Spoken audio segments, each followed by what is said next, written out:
Channel আনন্দে স্বাগতম। এই মুহূর্তের গুরুত্বপূর্ণ খবর হলো 5ই এপ্রিল 2025 বাবুরপুর ল্যাম্পো বাজার প্রতি বছরের ন্যায় এবছরেও রামনবমী উৎসব পালিত হচ্ছে যথাযথ মর্যাদার সঙ্গে।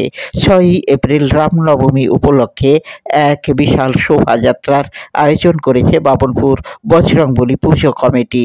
আজ ঠাকুর আনায়ন পর্বে ছিল শোভাযাত্রা সহকারে ঠাকুর আনায়ন।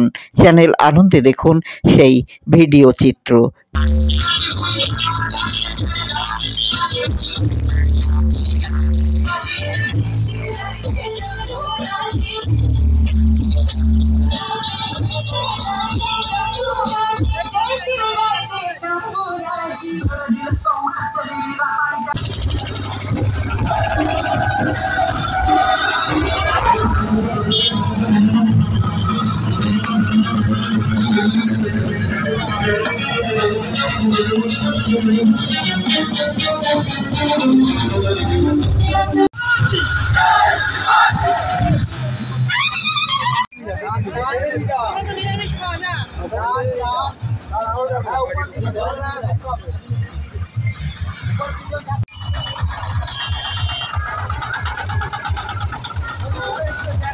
পরে কল করছি, ভালো করে মুখটা দেখতে